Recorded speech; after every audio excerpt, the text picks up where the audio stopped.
สบายดี FC ทุกคนวันนี้ข้อยมีเรื่องเล่าที่อยากจะมาเล่าซึ่งข้อยบ่เคยเล่าเรื่องแบบนี้จักเทื่อบ่เคยเล่าให้ไผฟังเลยเรื่องแบบนี้เพราะว่ามันเป็นเพียงความฝันเดะแต่มื้อนี้อยากสิเอามาเล่าเพราะว่าเป็นความฝันของข้อยเองเลยคือเล่าจากความรู้สึกจากที่ได้จดจำแล้วก็ได้ไปสัมผัสในความฝันนั้นมาเลยคือในความฝันเนาะอันนี้มาเล่าเรื่องความฝันเด้อย้ำว่ามาเล่าเรื่องความฝันเนาะ แต่ก่อนสิไปฟังก็ฝากกดไลค์กดแชร์ให้แหน่เป็นกำลังใจแหน่เนาะก่อนที่ในความฝันนี่อยู่คนเดียวนี่ห้ามฟังเด้ออยู่คนเดียวแล้วก็ผู้ใดที่ขวัญอ่อนนี่ก็ฟังได้เนาะฟังได้แต่ว่าให้มีสติเด้อขวัญอ่อนเด้อเพราะเป็นความฝันที่เป็นตาย้านแล้วก็เป็นสยดสยองเลยก่อนสิเล่าอุ๊ยเนาะอ่เริ่มต้นเลยครับเริ่มต้นคือ แน่นอนแหละคนเรามีความฝันหลายคนก็มีความฝันในฝันก็เห็นหลายสิ่งหลายอย่างฝันไปหั่นไปนี่ฝันเห็นนั่นเห็นนี่เกิดขึ้นเนาะหลายเรื่องหลายราวเลยเกิดขึ้นแต่ว่ามันก็เป็นเรื่องปกติเนาะเป็นเรื่องของจิตใต้สำนึกเขาเอิ้นว่าจิตใต้สำนึกความฝันความฝันมันเป็นเพียงจิตใต้สำนึกของมนุษย์ว่าซั่นแต่สิ่งที่ข้อยฝันเมื่อคืนนี้ ค่อยว่ามันเกินกับคำว่าเป็นจิตใต้สำนึกเลยแหละเพราะว่าในสถานที่ที่ค่อยไปหั้นหรือว่าบุคคลที่ได้ไปพบเจอหั้นมันค่อนข้างที่จะแตกแล้วก็แตกต่างจากคนหรือว่าคนที่เรารู้จักหรือว่าพี่น้องเราหรือว่าคนรอบข้างเรามันแตกต่างไปเนาะมันแตกต่างไปก็คือข้อยได้ไปพบผู้ชายคนหนึ่ง ในความฝันข้อยบ่ฮู้ว่าข้อยสิไปไสอะนะข้อยได้เดินทางไปแล้วข้อยเดินทางไปฮอดจุดหนึ่งได้ผ่านป่าดงแล้วไปพบผู้ชายคนหนึ่งอะนะไปพบผู้ชายคนหนึ่งแล้วเราได้นำพาข้อยไปบ่ฮู้ว่าไปทางใดและก็ได้ในขณะที่พวกเราเดินทางอะนะมันมีหลายสิ่งหลายอย่างเกิดขึ้นเลยแต่ผู้ชายคนนั้นก็ เบิ่งอายุแล้วสิอยู่เนาะช่วงราวๆประมาณ30กว่าปีนี่แหละสิอยู่ประมาณนี้ชาวปลาย30ปีนี่แหละเราได้พาข้อยไปสถานที่แห่งหนึ่งซึ่งมันเป็นตาย้านและพวกเราได้ผ่านป่าดงแห่งหนึ่งหลังจากผ่านหั้นไปปุ๊บแล้วมันสิมีสิ่งหนึ่งข้อยบ่ฮู้ว่ามันแม่นอิหยังเป็นคนก็บ่แม่นแล้วก็เป็นสัตว์ก็บ่แม่นเนาะ รู้แต่ว่าสิ่งนั้นมันสิมาตามล่ามาขู่เอาชีวิตข้อยไปอะนะแต่ผู้ชายคนนั้นเสียไปแล้วบัดนี้บ่ฮู้ว่าไปทางใดในตอนนั้นอะนะผู้ชายคนนั้นหายไปบ่ฮู้ว่าหายไปทางใด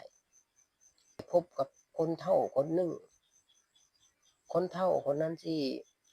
เลาสิใส่ชุดขาวแล้วก็ผมขาวแล้วก็มีหนวดเต็มคางเป็นหนวดขาวๆคือแบบใส่ชุดขาวนั่นแหละใส่ชุดขาวแล้วก็ผมขาวมาช่วยข้อย ให้หลุดพ้นจากสิ่งที่มาตามล่าอะนะแล้วข้อยบ่รู้ว่ามันเป็นอิหยังที่มาทำร้ายและคนที่มาช่วยข้อยหั้นน่ะเลาก็บ่ได้บอกเลยว่ามันแม่นอิหยังมีแต่ว่าให้ให้แนะนำให้หั้นนะแนะนำให้ไปทางนี้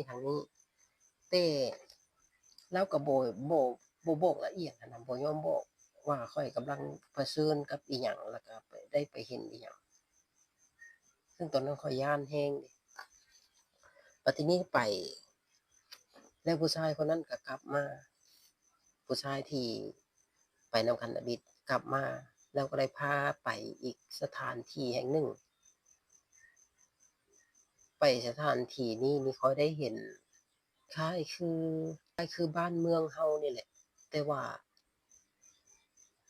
คือมันคุ้นๆคือคล้ายๆคือสถานที่ที่เฮาอยู่อาศัยอยู่นี่นะสถานที่ที่เฮาอาศัยอยู่นี่นะแต่ว่ามันพัดบ่แม่นอะนะเออแล้วได้ไปเห็น กลุ่มคนบัดทีนี้ไปเห็นกลุ่มคนที่เรารู้จักกลุ่มคนที่เรารู้จักนี่แหละได้ไปเห็นกลุ่มคนที่เรารู้จักแล้วก็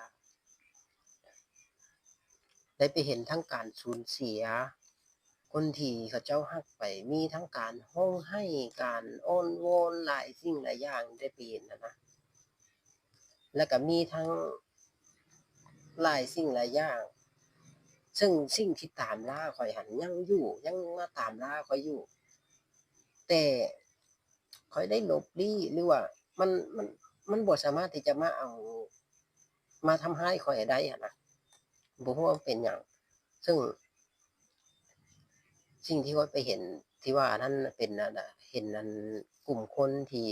เรียกว่ามีการสูญเสียการร้องไห้หลายสิ่งหลายอย่างหลายผู้หลายคนบางคนก็ปลดหนีพ่ายไปจากสิ่งที่จะมาทำร้ายหั้นเนาะ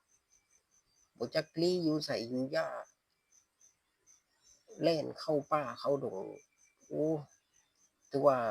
คล้ายๆแบบว่าไผก็เอาชีวิตรอดไว้ก่อนน่ะนะคือในตอนที่ปลดหนีไผก็บ่ได้ห่วงอิหยังเลยห่วงแต่ชีวิตตัวเองเลยถือว่า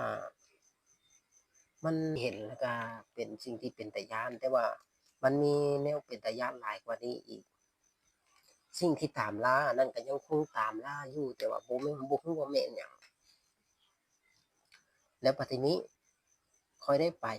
พบกลุ่มคนกลุ่มหนึ่งกลุ่มคนที่รู้จักนี่แหละหากลุ่มคนที่รู้จักพากันปลดหนีสิ่งนั้นพากันปลดหนีพยายามซ่อนตัวจากสิ่งนั้นบ่ให้มันเห็นมีทั้งสัตว์ร้ายสัตว์ที่คล้ายๆคนแต่ก็บ่แม่นคนมาตามล่าพวกเราอะนะการทำร้ายของมันก็สิมีทั้งเอิ้นว่าแบบหลายรูปแบบเลยอะนะหลายรูปแบบเลยมีทั้งการทรมานการโอ้หลายสิ่งหลายอย่างที่มันทำร้ายสารพัดเลยพวกข้อยก็ได้ปลดไปหลีกไปซ่อนตัวไปค่อยไปจนกระทั่งไปพ้นจากสถานที่ที่นั้นน่ะนะหลังจากที่ได้เห็นอันในสถานที่ที่แบบว่ามีการทำร้ายหลายรูปแบบน่ะมีทั้งสัตว์ทั้งอิหยังคล้ายๆคนแต่ก็บ่เป็นคนไปเท่าย่างอยู่แคมทางหั้นน่ะแต่ว่าบ่ได้ย่างทางย่างอยู่แบบป่าแคมทางแล้วปรากฏว่ามันมีคล้ายๆคือพาหนะมันมีพาหนะเนาะมันมีพาหนะนำพากลุ่มคนกลุ่มหนึ่งมาไล่ล่าบัดนี้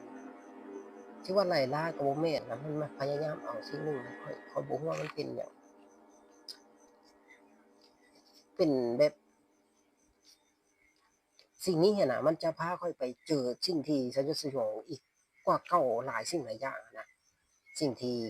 กลุ่มคนกลุ่มนั้นเอามาให้ข้อยหั้น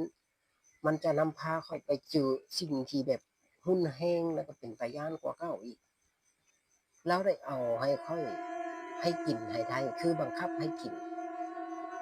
สิว่าซื้อก็บ่แม่นสิว่ามีการแลกเปลี่ยนก็บ่แม่นแต่เอามาแล้วให้กินให้ได้ว่าซั่นก่อนที่เขาจะจากไปเขาก็ยังบอกว่าอย่าลืมกินเด้ออย่าลืมกินเด้อว่าซั่นแล้ว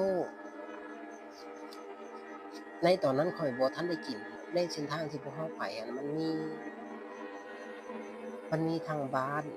มีทั้งทุ่งนามีทั้งเถียงนาในเส้นทางที่ไปอะนะแล้วบัดนี้ได้ตัดสินใจเลาะหรือว่าลัดออกป่าแห่งหนึ่งลัดออกป่าแห่งหนึ่งออกไปซึ่งบ่รู้ว่ามันเป็นจุดใดข้อยได้ไปเห็นอีกแล้วการเสียชีวิตแต่เสียชีวิตในรูปแบบที่แบบในเสียชีวิตที่แปลกๆอะนะคือตอนทำอิฐตอนที่พวกเราหลบลี้จากการไล่ล่าแม่นบ่ก่อนที่จะ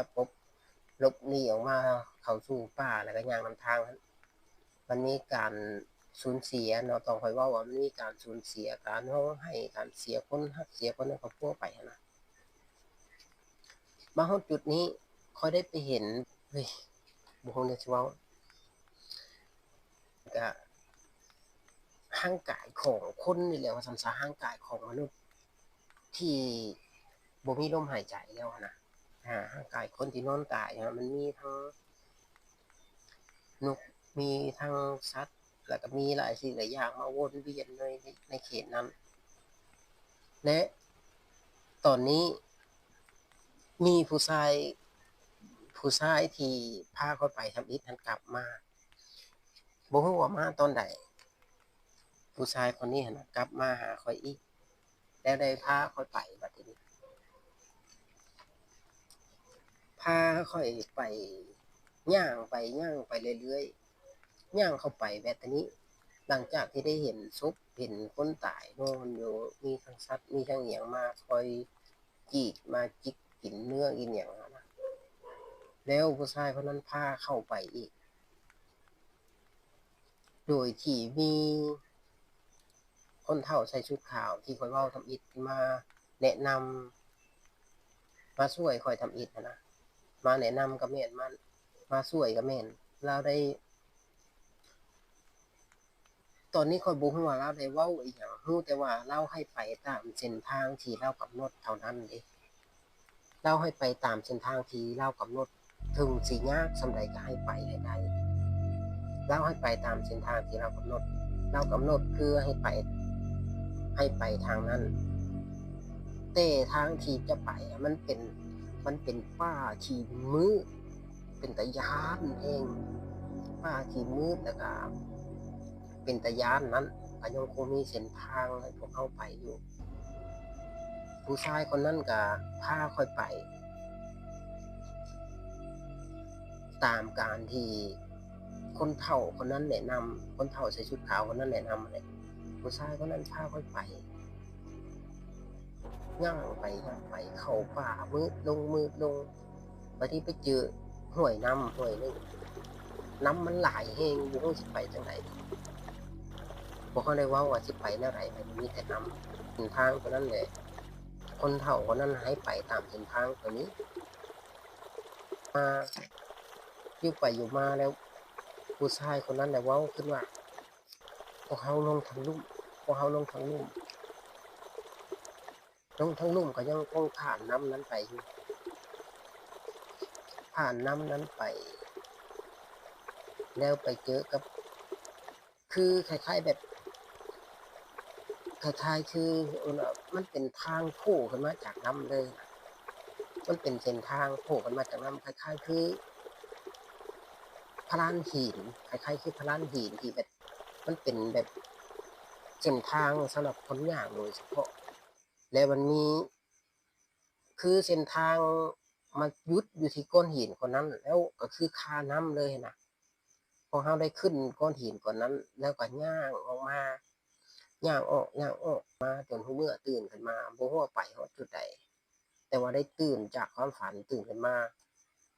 คือหลังจากที่ตื่นขึ้นมาแล้วข้อยก็ยังคงนึกเห็นภาพเหล่านั้นอยู่ยังยังคงนึกได้อยู่ฮอดตอนนี้หั้นน่ะคือมันเป็นตาย้านแรงข้อยบ่เคยฝันเห็นสิ่งแบบนี้